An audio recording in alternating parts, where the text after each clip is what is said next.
I ended up meeting Jay and Grant through some friends, and they told me what they did. And I was like, wow, these guys are crazy. They're absolutely insane. They're running around in the dark looking for dead people. So I thought it was pretty cool, and I was throwing a lot of questions at them, and I was definitely interested in it, and I was going to join their group. That was, God, it was like 10 years ago, I think, now. It was long before they had the show. And I just did not have the time. I was in school full time, I was working full time, I had a lot of stuff going on. So it wasn't until they got the show and they're halfway through the third season that they just decided I'd fit well with the guys, because I worked a lot of jobs that were considered a guy's world, I guess. I was a carpenter and a flooring installer for 3 years, and I had a lot of other odd jobs. But yeah, they just figured I could hold my own with Steve Tango, Jay, and Grant. And they liked my research background. They figured I could help research locations and the people that may be haunting them. So it just kind of fell into place for me. Oh, questions from the front row. Kris, I really enjoyed you on TAP. What made you switch from TAP to GHI? Okay, so she's asking what made me switch from TAPS to GHI. Have you seen this face? They don't have Rob anymore. Oh, I get this question a lot. I was with TAPS for 3 years, and I was very lucky. I got to see, the states and what they had to offer. And I was the research girl. I was the case manager, and I don't think anybody starts a job hoping they never move up and that they never learn anything new. And I think I was just getting to a point where it wasn't that I was bored, and it's not that I didn't appreciate my job, but I just felt like I needed to be challenged a little bit more. And at that time, they were doing a whole shake-up over at GHI. And Sci-Fi came to me and Pilgrim came to me, and they said that they really appreciated the work I'd done over the last few years, and they asked me if I wanted to move over. And I couldn't say no. It was a chance to help lead a team. It was a chance to learn new things, and it was a chance to see the world.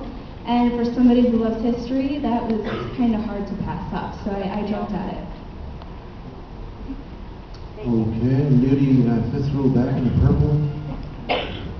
What would you say is the most haunted place you have ever investigated? That's a difficult one to answer, because we've been to many places. We've even visited many places outside of the show, that we've discovered that there was a strong energy with. And I know that Kris and I spoke about this yesterday, because I took the GHI team, whenever they got to Europe, to Dachau, one of the concentration camps in Germany. And I knew what to expect after visiting Auschwitz in Poland. And I stood back and I let them experience it. And it is a very heavy place to deal with. It's not a place that I want to investigate. But it's certainly right up there with a lot of the places that we've investigated. As far as the most haunted, it's funny, I still feel funny saying that, because I'm still at this point where I'm a pretty tough skeptic, and I'm still trying to figure out how much I believe in it. Everything in me wants to believe, but the facts and proof side of me is still questioning. But I will say, and I always feel crazy saying this, Waverly Hills in the States is it's one of the few places where I went where I felt that there was not only something in that building, it was just very aware of us and what we're doing, and it was almost waiting for us to not be ready. And it was one of those deals where it's the first place I went to where I felt like we weren't the hunters, we were being hunted. If anybody has a chance to go there, definitely go. Overseas, there's been quite a few places, especially with ones that haven't aired yet, but with what has, I'd say, Kronborg Castle in Denmark. Here in the U.S., we like to call big houses castles, and really they don't have shit over there. They really don't. My first run, we go out to this place called Kronborg Castle, and it's just massive. It's what you picture as a castle. It just had this huge, courtyard, and underneath it was the creepiest freaking dungeon I've ever been in my life. And it was just darkness and damp and stone floors and bats, and they told us about some of the things they do to these people, and it was just like, I remember I made the mistake where the place was huge, So if all of us broke into groups of 2 to pick up our equipment and get out of there, it would have taken forever. So I was like, oh, I'll go down the dungeon and grab the cameras, not thinking. And halfway down there, I'm like, damn it, why did I volunteer for this?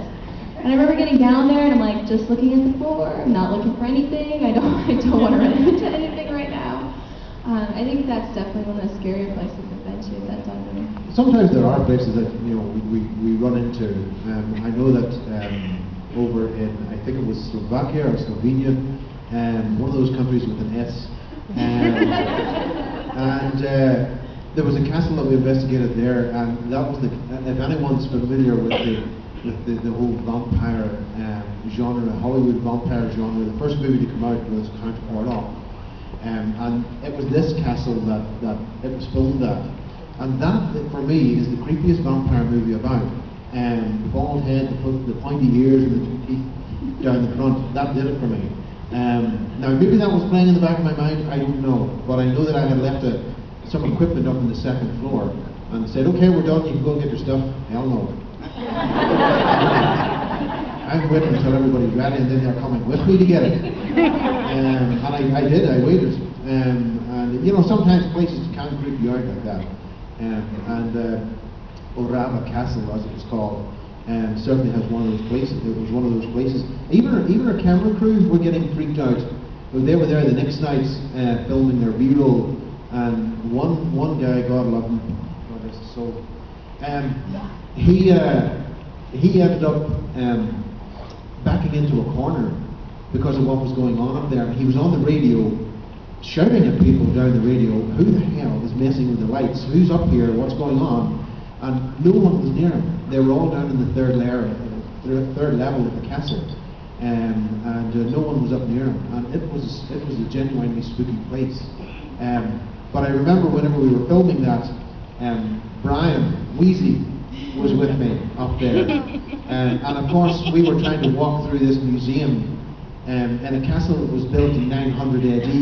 Right at the very top of this cliff face, it was black inside. You couldn't see your hand in front of you, and they had, I don't know what on earth those sick people were thinking about, but they had tables which were also black and no higher than your shin. Now you can imagine the fit of laughter that I took whenever I seen Wheezy kicking the table and him going, seconds later I did the same. No, it's not as funny the second time. But we have our moments, and we have our laughs as well. That's the thing for us. It's important to have our laughs along with the scares. And as many people have heard here over the past 2 days, I screamed worse than Kris. Oh my God, ear piercing, screeching squeal.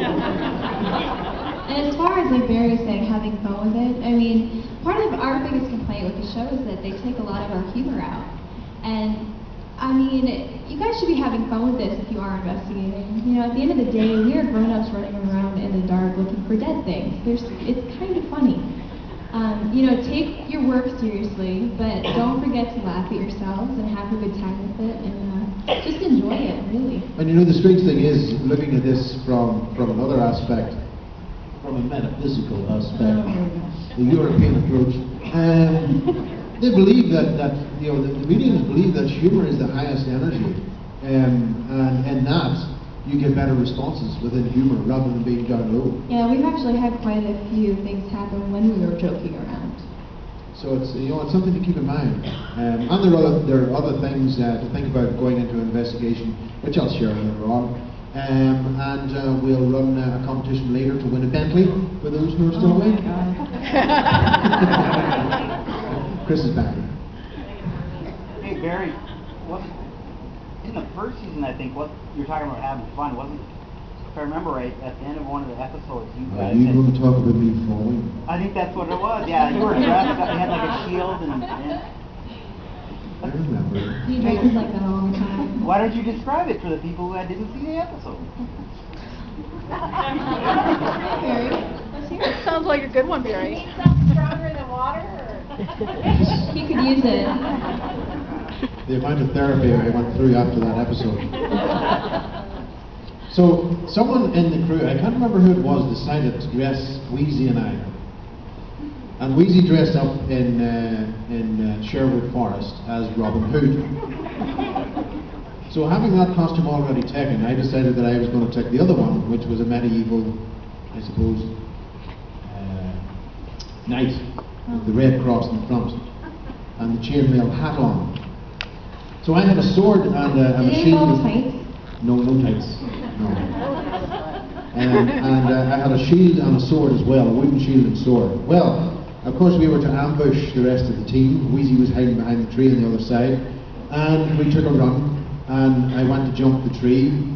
Unfortunately, the tree was higher than I anticipated. Caught my foot, the shield went that way, the sword went that way, and I looked as if I was, I suppose, wanting Superman's part. The camera was rolling, unfortunately, the entire time. So I caught everything. And I have to say, I was winded whenever I landed. And, it hurt. But for some reason, people laughed at it. I think people get hurt. I mean, you laugh and you hope they're okay, but it's so fun. Yeah, it was grand. Ooh, I was just going to say the funny thing that happened with the truck recently where all of us were laughing our asses Oh, my. I'm going to have to stand up and tell you this one. Okay, so I'll set it up at least. We are driving in these crazy pickup trucks and this big old rickety bus through the Andes in Peru, alright? And Barry and Paul decided to be Mr. Adventure, and they're sitting in the back of the pickup truck taking their little photos, and at this point it is freezing out and it's pitch black.